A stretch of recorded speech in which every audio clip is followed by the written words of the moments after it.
Assalamualaikum warahmatullahi wabarakatuh. Kita berjumpa kembali di pertemuan 9 untuk manajemen routing. Hari ini kita akan membahas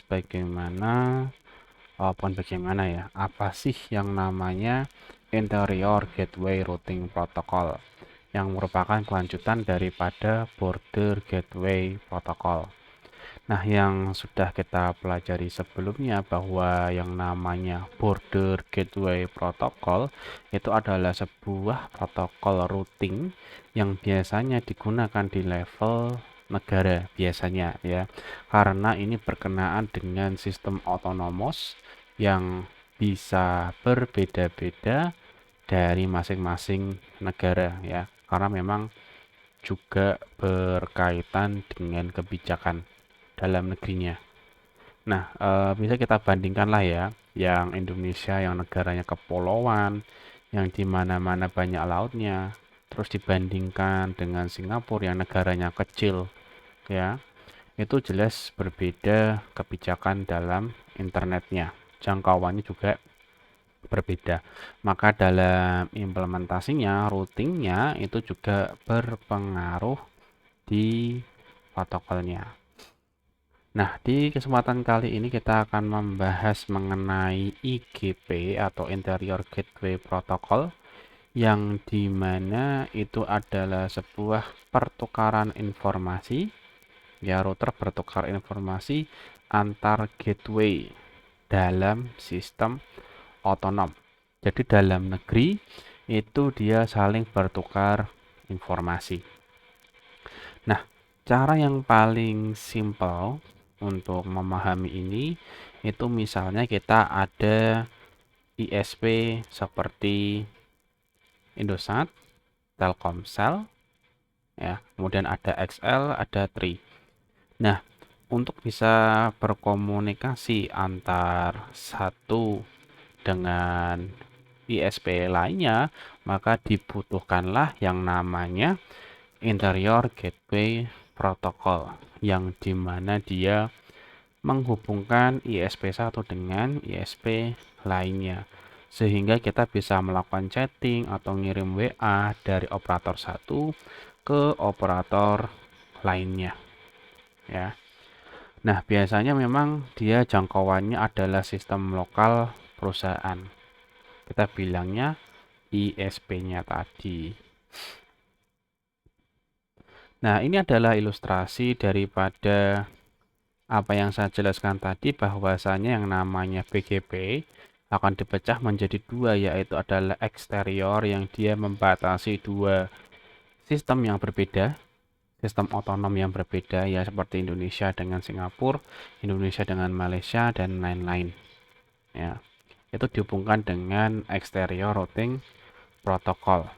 Tapi sedangkan dengan sistem otonom yang di dalam alias dalam negara sendiri, maka itu dia dihubungkan dengan yang namanya interior routing protocol yang biasa didominasi oleh RIP dan IGRP. RIP untuk ukuran yang lebih kecil-kecil ya, sedangkan IGRP yang lebih besar ya. Lalu bagaimana sih cara kerjanya? Si interior gateway protocol ini menggunakan dua tadi, RIP dan IGRP. Kalau RIP kan sudah saya jelaskan ya, dia untuk area yang lebih kecil. Sedangkan di yang agak lebih besar itu menggunakan interior gateway routing protocol yang dia menentukan bagaimana router dalam negeri atau dalam sistem otonom bertukar informasi dengan router yang lain di tempat yang sama, di negara yang sama. Ya. Jadi Indosat dengan Telkomsel, Telkomsel dengan XL, mereka sebenarnya saling bertukar informasi sehingga bisa saling terkoneksi satu sama lainnya. Nah, sedangkan si IGP ini dia mengatur dua algoritma. Satunya adalah distance vector, yang satunya adalah link state. Nah, untuk link state-nya nanti itu akan dijelaskan lebih lanjut di pertemuan-pertemuan berikutnya. Ya.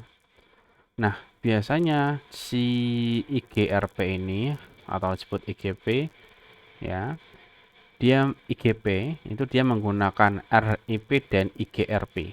IGP ini dia lebih luas jangkauannya, RIP ini lebih spesifik dan lebih spesifik lagi. Jadi di dalam IGP ini itu ada RIP sama IGRP. Yang RIP yang sudah kita pelajari, yang IGRP itu yang milik Cisco. Meskipun saya rasa sudah mulai dibuka aksesnya ke semua router.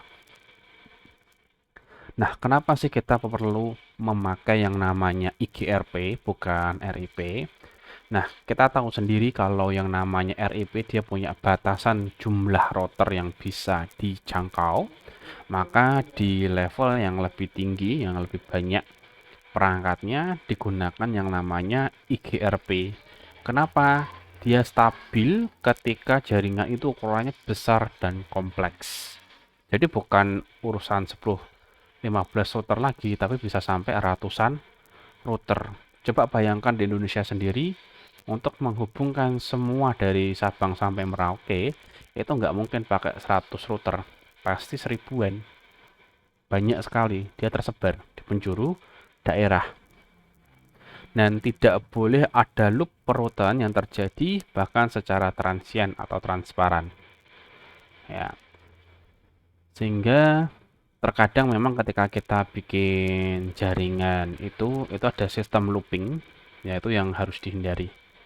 Nah, alasan kedua adalah respon yang cepat terhadap perubahan topologi jaringan. Jadi ketika ada kabel putus tiba-tiba, maka secara otomatis jaringan akan dipindah lajurkan dengan jaringan lainnya. Ya, itulah kenapa ketika ada kabel putus, tiba-tiba koneksinya lemot. Itu karena dipindah lajurkan.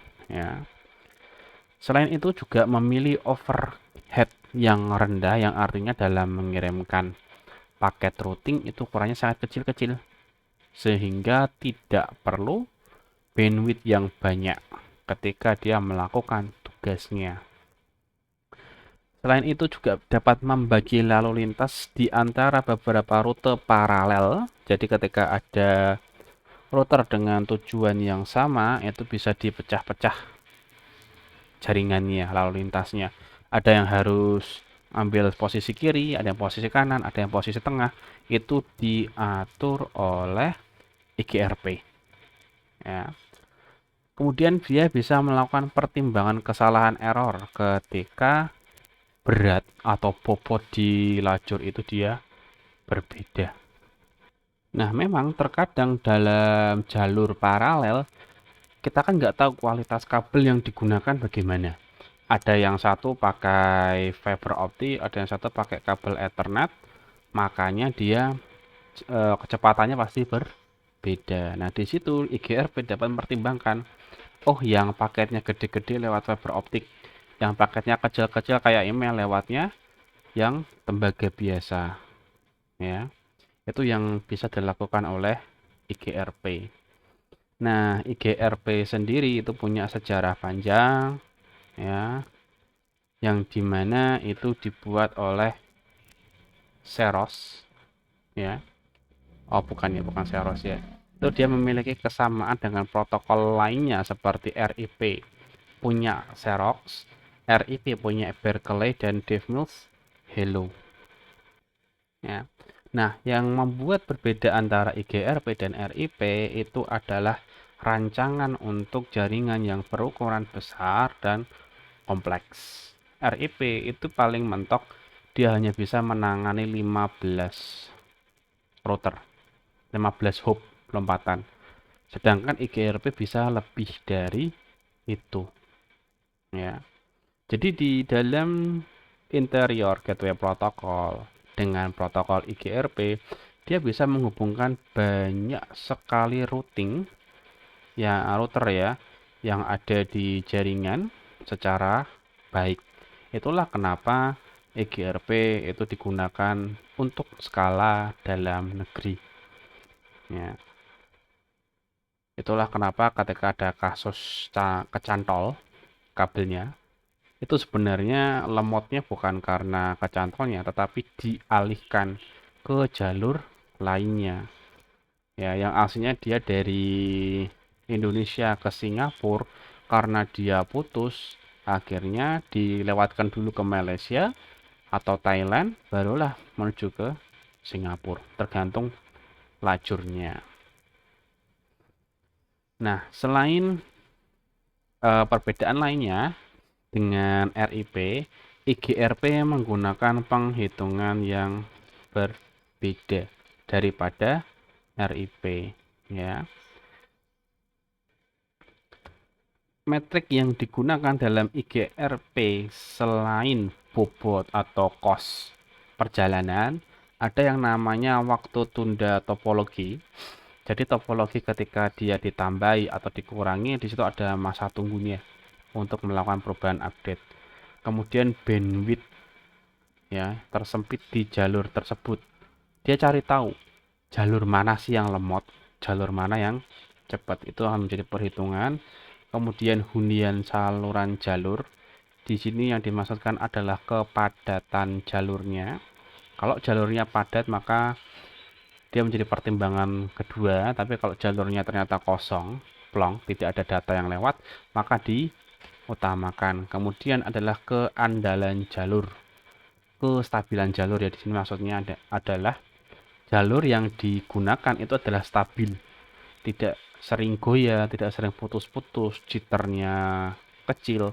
Ini yang dimaksudkan di sini. Jadi memang berbeda dengan RIP yang cuma ngitung kosnya saja, ya, tapi IGRP dia lebih kompleks karena dia mempertimbangkan jalur-jalur alternatifnya. Ya, tetapi jika dibuat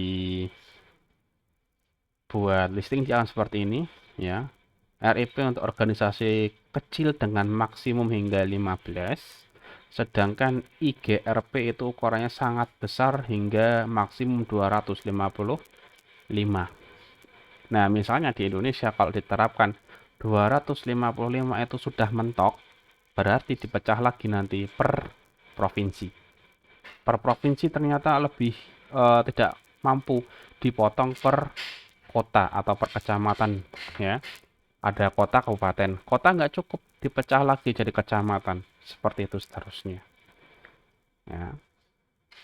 Ini adalah contoh konfigurasinya. Konfigurasinya masih sama dengan yang sebelum-sebelumnya. Router IGRP dengan AS-nya, dia disebutkan AS berapa, ya. Sedangkan kalau router RIP dia tidak ada yang namanya AS-nya, ya. Nah, ketika kita cek apakah dia IGRP, nanti akan muncul is IGRP 100, berarti dia daerah otonomos nomor 100 dengan distansinya nanti akan ditentukan secara otomatis. Ini cuma kebetulan saja distance-nya adalah 100, ya, karena defaultnya adalah 100, bisa dirubah. Ini ketika melakukan transaksi, ya.